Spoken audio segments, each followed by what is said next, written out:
ये जो मामला है बहुत बड़ा और जघन्य अपराध है। उसी तत्परता से इस मामले में पहले दिन से पुलिस ने कार्रवाई करी है। 9 लोगों को इसमें अरेस्ट कर लिया गया है। महिला और जो नाबालिग बच्चे थे उनको तक नहीं छोड़ा है। तो हम इस जघन्य अपराध में किसी को नहीं छोड़ेंगे। कम से कम समय में 15 दिन के अंदर हम इसमें चालान प्रस्तुत करेंगे।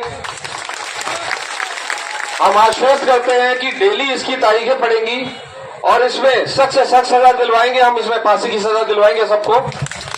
और इस प्रकरण में आप बिल्कुल निश्चित रहें, आप और हम एक हैं। समाज, प्रशासन, पुलिस सब एक है। हमारा ध्येय एक है, हम आपके साथ हैं और आप हमारा हाथ मजबूत करें, हमें सहयोग करें।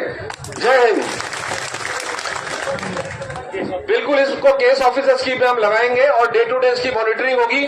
किसी को बख्शा नहीं जाएगा और भी इसमें जो संलिप्त है उन पे भी कार्रवाई करेंगे। हम और आप इसमें एक हैं, बिल्कुल आप निश्चित रहें।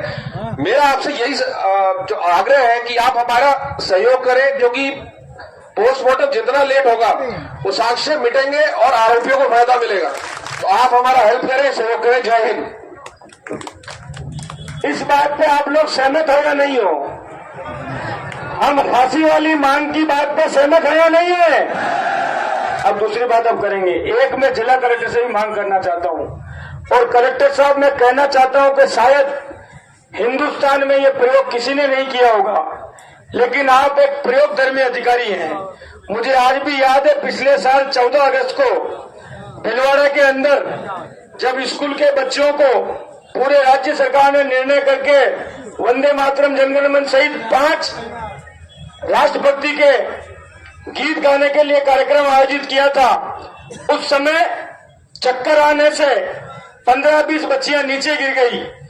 उसी वक्त भिलवाड़ा के जिला कलेक्टर ने मेरे सामने सीएमएचओ को बुला के इस बात का निर्देश दिया कि भिलवाड़ा जिले की स्कूल में पढ़ने वाला एक भी बच्चा या बच्ची, उसकी मुझे डिटेल हेल्थ रिपोर्ट मेरे टेबल के ऊपर चाहिए कि क्या इसकी ये हालत है या नहीं है, कि वो उसके अंदर ब्लड कितना है, उसको कोई गंभीर बीमारी तो नहीं है, और उसके बाद अगर किसी के कोई गंभीर बीमारी होगी तो उसका डीएमएफटी के माध्यम से अलग से इलाज कराऊंगा।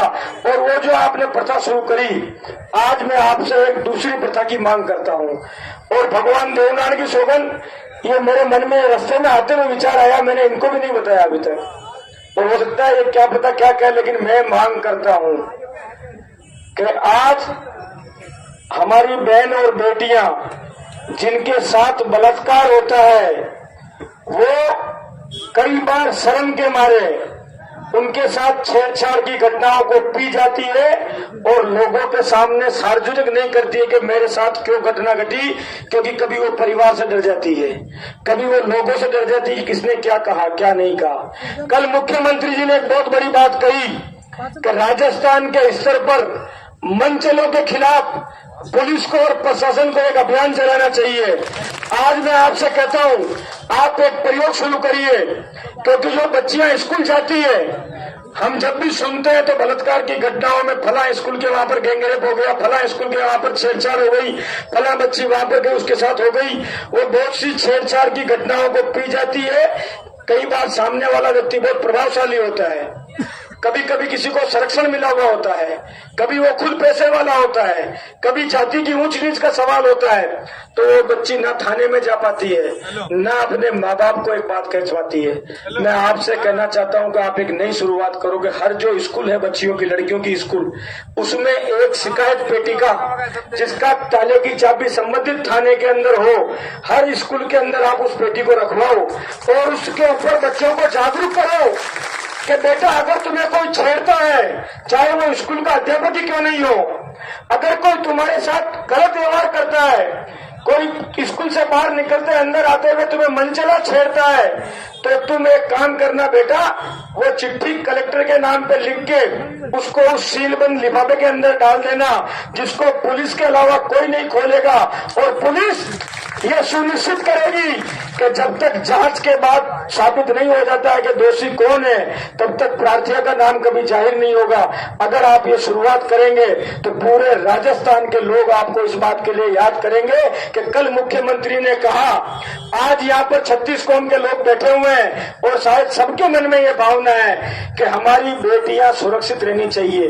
और एक बड़ा सवाल भी है ये, क्योंकि जो इन बच्चियों के साथ बलात्कार करते हैं वो पृथ्वी के बाहर के लोग नहीं हैं, वो आपके और हमारे बीच के लोग हैं। वो हमारे समाज में ही रहते हैं, हमारे आसपास ही रहते हैं। वो दरिंदे कब मानव से दानव बन जाते हैं, लेकिन मानव से दानव बनने की प्रक्रिया में आदमी छोटी छोटी गलतियां करता है। किसी को छेड़ेगा, किसी को फुसलाएगा, किसी को कुछ गलत निगाह से देखेगा, कोई गलत कमेंट करेगा।